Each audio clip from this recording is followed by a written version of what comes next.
Australians are inspired to understand their democracy. You listen to D.I.Wireless, an Aussie punk rock podcast. Check it out, mate. Working 28 years for the company.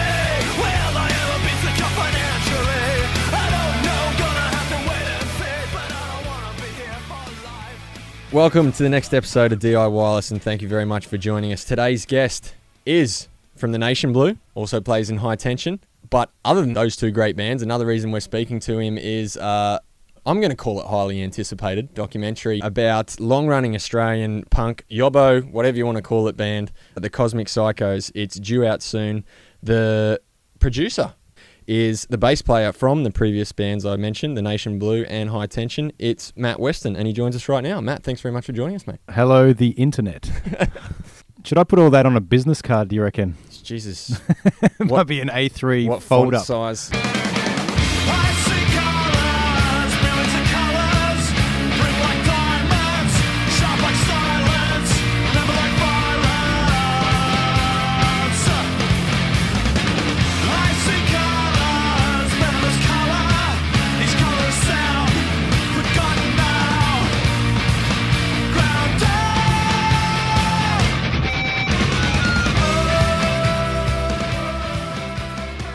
We mentioned it. We're here to talk. A big chunk of what we're going to chat about today is because I'm extremely excited about it. Great. I know other people are as well. The Cosmic Psychos documentary. There's a trailer out there. You went through a Kickstarter to finish off the project. Yep. Let's go right back though. Let's go back to what was your introduction to the Cosmic Psychos?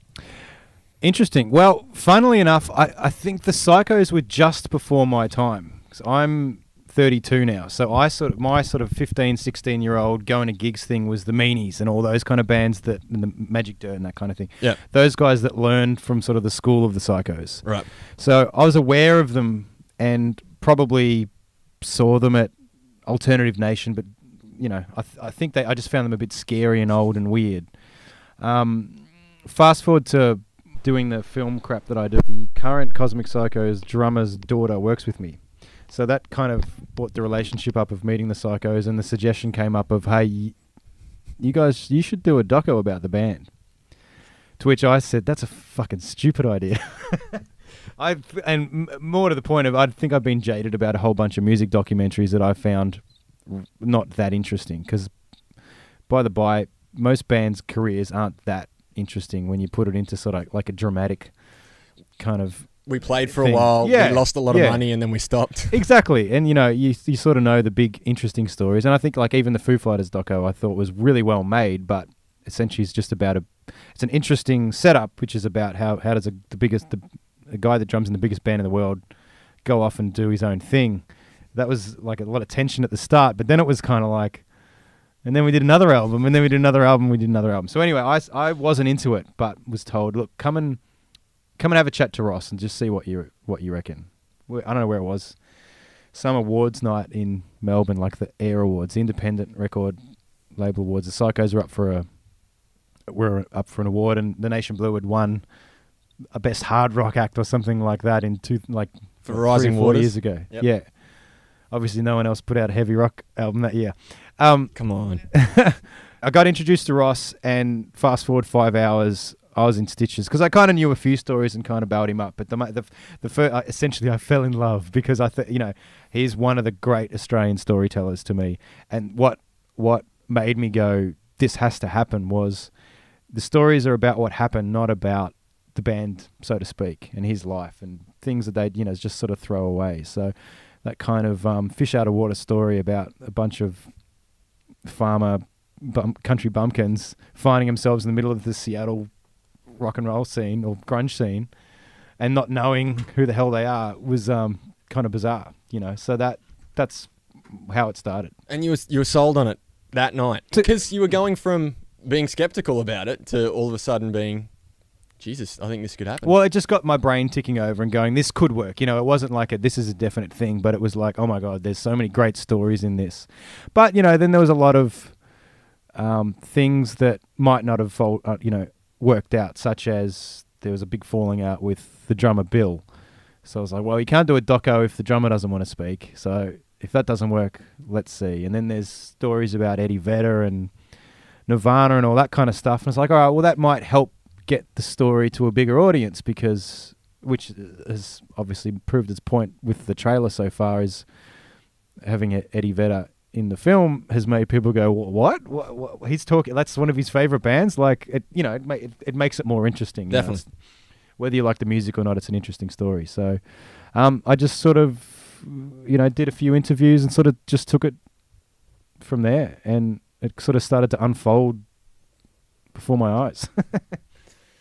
And was there any one moment or any one story that you're like, this is it? Or was it just you speaking to Ross, hearing the stories, just putting it together with what you knew about the Psychos already? You were just like, this has to be, this could come off. Part of the gauge was I'd heard some of the stories because the drummer's wife, Kim, had mentioned that I think someone else was trying to look at doing a doco and it hadn't kind of worked. And they're like, oh, we've got this footage where the Psychos are driving with Nirvana in Sydney and Chris Novoselic crashes their bus into a taxi.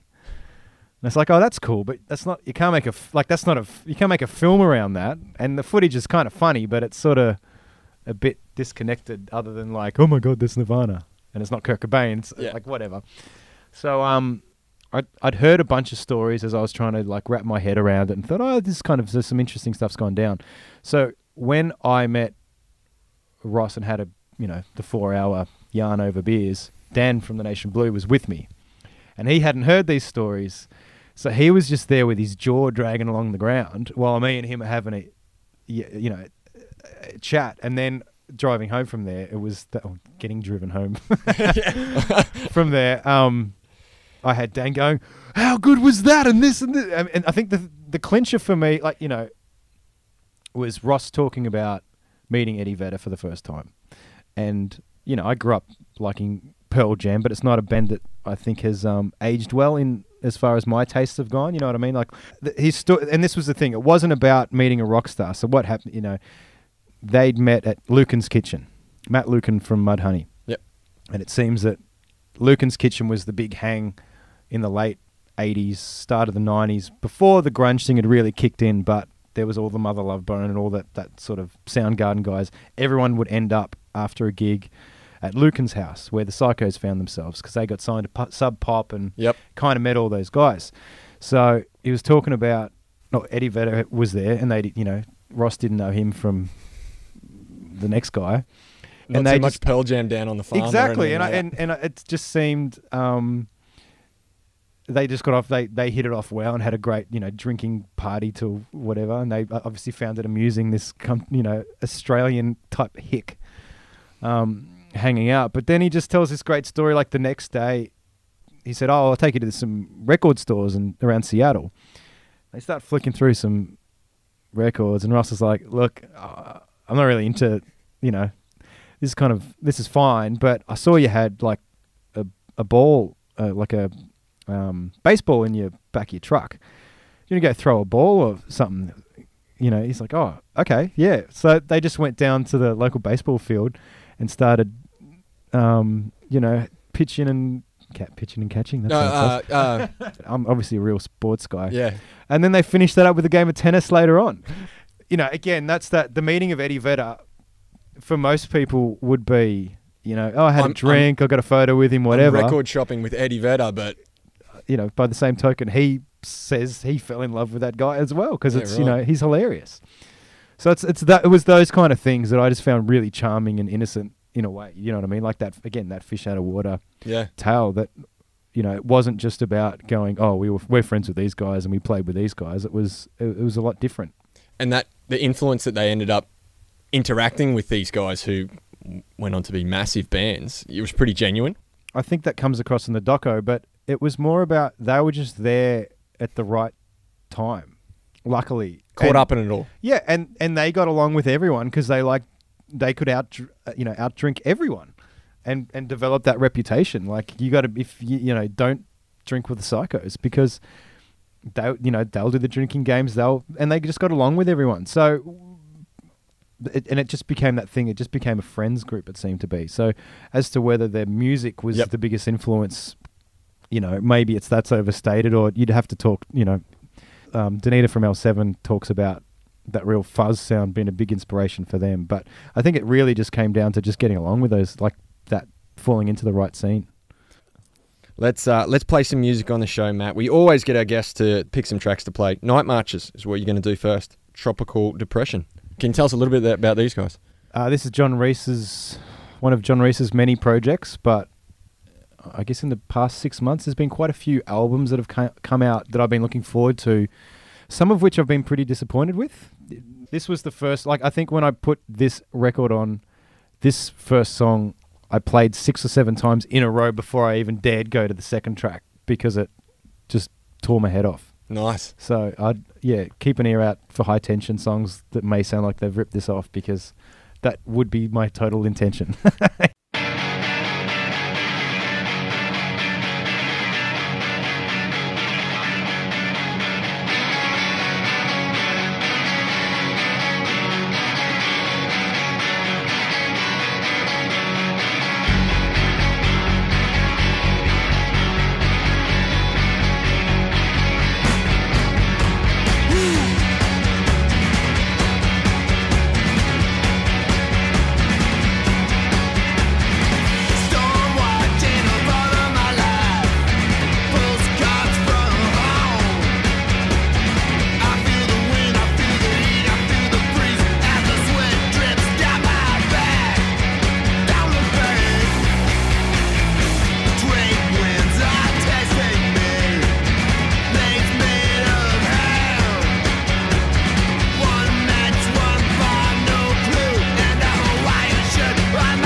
We're back with D.I.Wireless, and speaking to Matt Weston, still obviously very interested in hearing about the upcoming Blokes You Can Trust Cosmic Psychos documentary.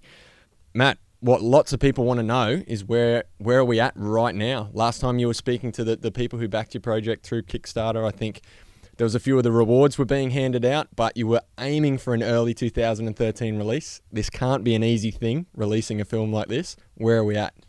Well, we've got a distributor on board, which is exciting. I guess backtracking on that, if anyone didn't know, with the film was the film's funding came about through a website called Possible, which is kind of like Kickstarter, which is a crowdfunding Sorry, I kept thing. saying Kickstarter. That's right. It's Possible. And if you say Kickstarter, I think people kind of understand, but it's an Australian equivalent. The only reason I ran with that was in trying to set up a Kickstarter account, it said you needed a social security number. So I don't know if you can get around that, but anyway, our target was to raise 28 grand, which I thought was kind of achievable and would sort of, cover some of the bare minimums, because it is a pretty epic feat to self-fund a film, even though it sounds like a lot of money. And but we raised 48 grand. That's right. Largely by accidentally deciding if you donated $100 or more, you got not only a cool T-shirt, but you got an invitation to Ross's farm to see the band play and basically go to the preview screening. That's kind of where most of the money came from, thankfully, because the Psychos fans wanted to see where it all came from. So that's happening in May. So that we're only a couple of weeks off that. So that'll be the first screening. So the film's finished. And now it's sort of out of my hands, but in discussion. I know when it's coming out, but it's the timing issue of announcing those things. Are you going to get a cinema release? That's the intention. Whether that's a one-off screening in each city or a run, that's the discussions. Oh, right. At the moment. That's the stuff. Stay tuned. Stay tuned to anyone who's interested. When you started that Possible funding, what did you honestly think when you put it out there? You're like, we would like to get 28 grand for this. Let's face it, the amount of news coverage it got was huge. Yeah, it was awesome. What were you thinking? Look, I thought it was tricky because there wasn't too much to compare it to. There was American projects where similar things had been done and done really well, but it's hard to gauge how that would work in Australia and what the level of the Psychos fan base is, because it's a lot of hearsay and it's been a while since they've been really in the spotlight, you know what I mean? Sort of mid-90s, They've still been going, but I thought I'd be able to get to 20 and then I'd just top it up myself. You know what I mean? Worst case scenario, because you kind of... The thing about the crowdfunding is if you don't reach your target, you don't get any money. That's right. So it kind of... I guess it adds a bit of a game to it and people get attached, and I think it's really exciting because in some ways it sort of puts decisions back in the fans' hands in a way, and it's not me putting a pitch document to Film Victoria or trying to describe what I'm doing, and you're getting tied up with, I don't have a feature film credit yet, but I've got a good show reel, but you can't get the film funded till you've got a feature film credit, but to get the feature film credit you've got to get a film up. So anyway, it was nice to be able to just ask, and I guess you're still offering people something for their money. Yeah, I thought like 20-ish would be a safe figure, but yeah, so I got pretty surprised. We hit that. It was a 2-month campaign. We hit that a month in. You obviously think that this could be a standard solution because you're seeing not only filmmakers but bands going out there and doing it now. Having been through the experience, you're nothing but positive about it. Yeah, I mean, I guess it'll be interesting because I'm sure it'll get to that saturation point where people roll their eyes and go, oh, here's another project where someone's... But I think, certain things are going to talk to you straight away. Yeah. And for every other band's project that you go, ugh, why are they bothering?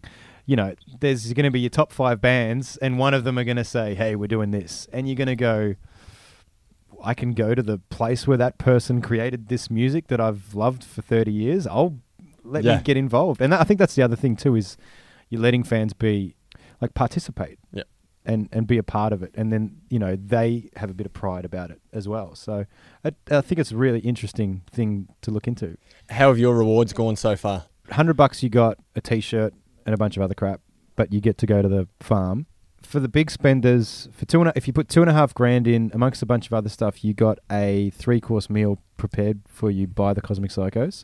It was up here in Brisbane with Lugs the champ. Yeah, that was pretty funny. So that we've got a video of that that'll be coming out. So do they order soon. takeout or something? No. There's I guess I'm not spoiling it, but the 3 courses where Ross took the entree, he did the surf and turf which was a 4 and 20 meat pie with a calamari ring on top, also known as the slingshot, because when you bite into the calamari, it The rest of all the the sauce rest of and the crap pie onto your everywhere. shirt. Yeah. Oh, Macca did a Chico roll. And then Dean did the poos and wees for dessert, which is a bowl of pineapple jelly with three or four Chiquitos in it. I've just been introduced to 2 brand new dishes. I'm completely familiar with the Chico roll, but I might give those other 2 a shot. So that went well. And then for $5,000, some guys put together down the peninsula to have a gig down on a farm. And yeah, that went really well. That was hilarious. So they set up a sort of whole stage area with bales of hay, and there was It about... couldn't have been any more perfect for the Psychos to play. It's great. It's really good. It was a really fun night. Mate, we'll wrap up things by asking you a couple of things. You've spoken about some of the cool footage that you unearthed. Anything that sticks in your mind, without revealing too much, anything that sticks in your mind when you, in doing this film, that you came across and you're like, holy shit, this is gold? 2 things. One thing that I shot, which I'm really excited that I have, is Eddie Vedder demonstrating his favourite drinking game that the Cosmic Psychos taught him. It involves his butt. It's certainly not... I'm certain that it has been around for a while, but it is... I think it's, as far as Americans are concerned, it's they've kind of taken it over as their own. So that's probably the best footage that I've got, that I've shot. And then the funniest footage that I've gotten through archival stuff was some footage of Ross getting on stage with the Melvins in New York, with no clothes on, and swinging something from his cock piercing. So again, I won't reveal all of the details. You'll have to check out the film when it comes out. That's enough to entice anyone, I think. Ross swinging something around on his cock in New York. As you can tell, it's a very important documentary, and it's very serious. That was the next question. It was like, there must be some interesting stories or themes. No, I think, well, on the surface, it is, it's cock and ball jokes, and it's good times and having a real good laugh and enjoying life. The most exciting part for me is how deep the story gets as well, because there's a lot of heavy stuff and tough things that Ross in particular and the whole band have had to go through that, kind of makes the fun and silly stuff that the Psychos go through seem all the more important. You know what I mean? It's not just a couple of guys or a bunch of guys just running around the world being dickheads. So, again, I don't want to reveal too much about that, but, I kind of... The film has a lot of heart, which probably most people wouldn't expect, with some of the personal struggles that the guys have gone through. So, yeah, I'm really proud of it. So, yeah, we'll see how many tomatoes get thrown at me after it comes out. I don't think so. Mate, let's go on and play our next bit of music. Song number 2 is by Piss Jeans. Anything you got to say about these guys, mate? They're just one of my favourite newer kind of bands that are floating around. I got to see them last year while I was shooting the doco, funnily enough, in a tiny little venue that maybe held 200 people, and it was awesome. This is Pleasure Race by Piss Jeans. We'll be back very shortly.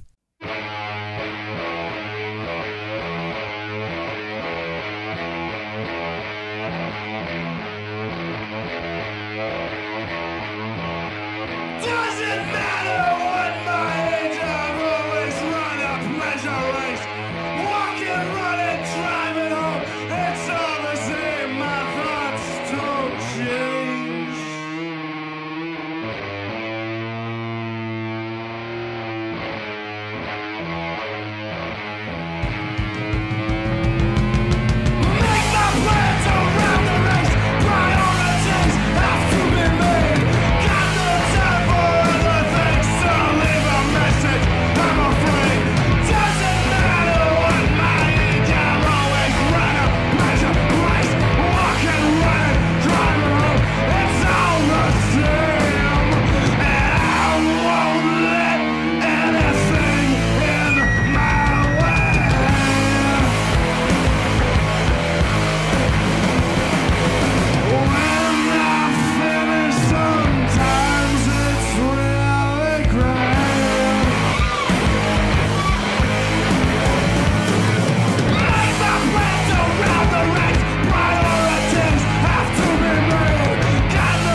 Let's move on from Cosmic Psychos now. The Nation Blue.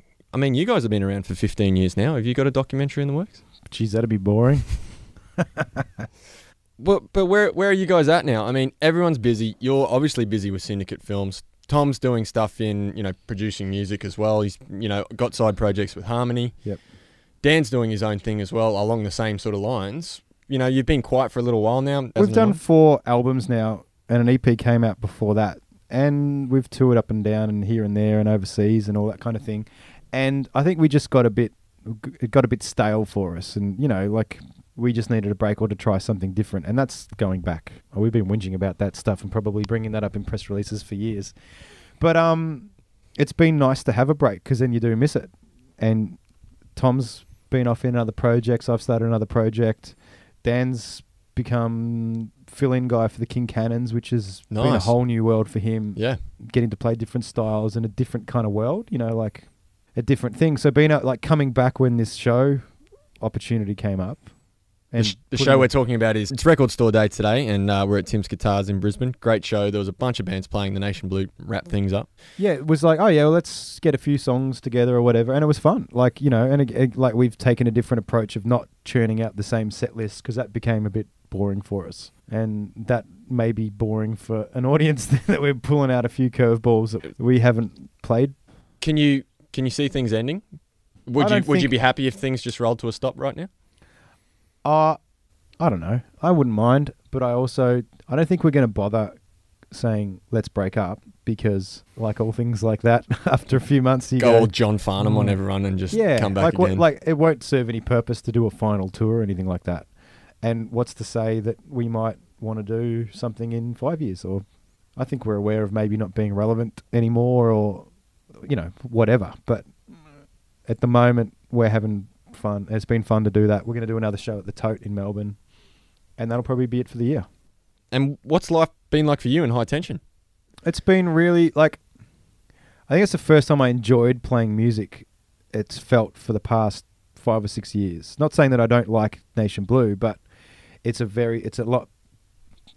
more of a stressful beast because it's very complex in the arrangements and the parts, and I get, depending on how long it's been since we've played a show, I get pretty anxious about remembering my bits and not fucking out. And I don't know how to manage my voice, so I get nervous about blowing my throat out, or it's inevitable that I'll get sick the week before a show. So all those things go into a Nation Blue show. High Tension, it's a different style of writing with people that I haven't worked with before. And it kind of was all about fun from the get-go. Nice. So getting to play shows, it was all like being 21 again. It's been a long time since that. It was that refreshing. It was really refreshing. And it's made me enjoy this new Nation Blue run again because, nice. I've been seeing other people, guys.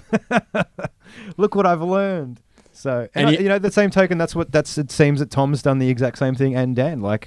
You're not with the boring old, this is what we have to do and we have to play these songs, even though no one's ever told us that you have to. It's just, we think that these are the songs that people probably want to hear. And so High Tension's been great. It's been a different beast, but real fun. And having got the ball rolling with those guys, you mentioned maybe plans to do an album if you can find time and by the sounds of it, find some money.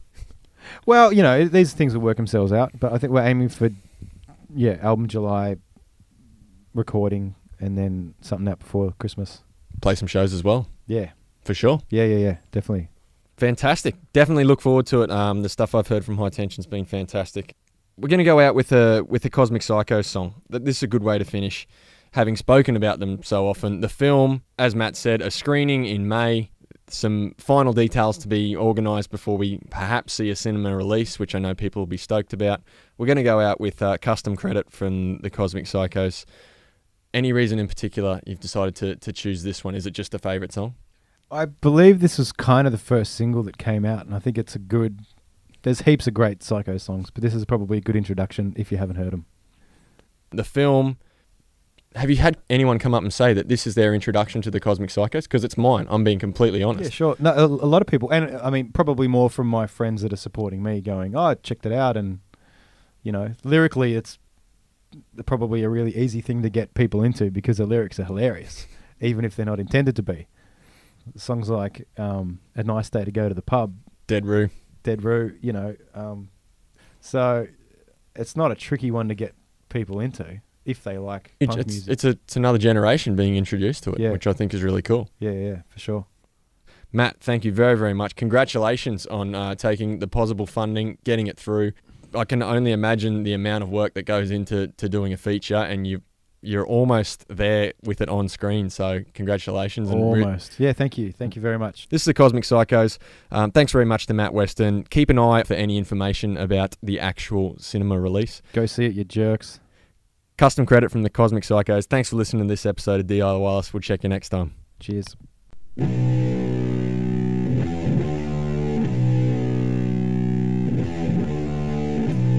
See you round.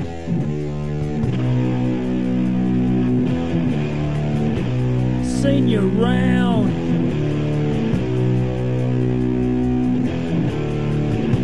Seen you round.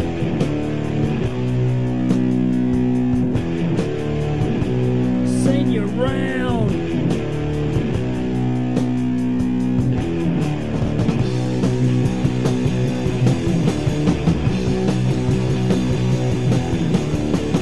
Seen you round. Seen you run out the house. You were banging the door. I was on the floor. You drove me up the wall. I ain't no spider. You drove me up the wall. I ain't no spider. You drove me up the wall. I ain't no spider.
Windows. I pulled out the phone. I rolled up the carpet. I pretended I wasn't home. You drove me up the wall. I ain't no spider. You drove me up the wall. I ain't no spider. You drove me up the wall. I ain't no spider.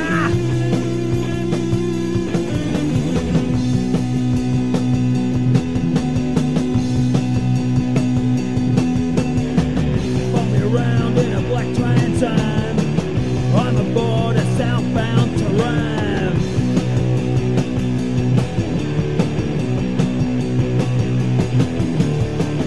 I'm southbound, I'm southbound, I'm southbound, I'm southbound, I'm southbound, I'm southbound. 27.5%. That's money well spent. God, I should have tried a bank. I should have tried to rob a bank. God, I wish pubs lent money. You know, I wish pubs lent money. Oh, Christ, I wish pubs lent money. Give us some wah-wah, dirty.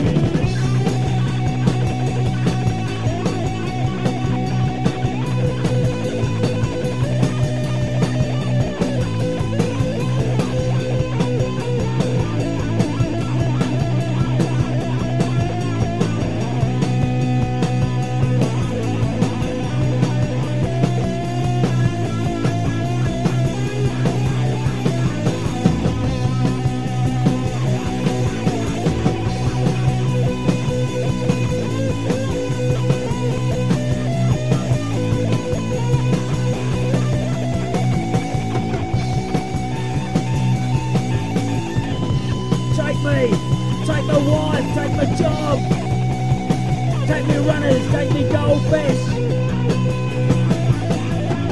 Take the pie I'm eating. You've got the lot. You've got the lot. Do you hear me? You've got the lot.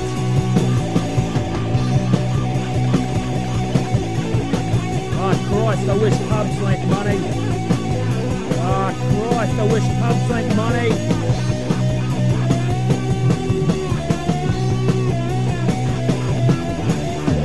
See you round.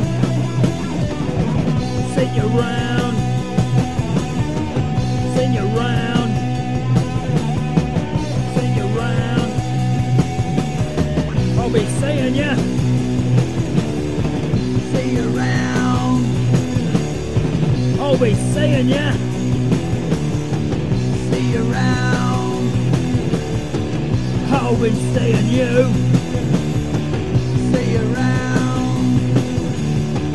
I'll be seeing ya. See you round.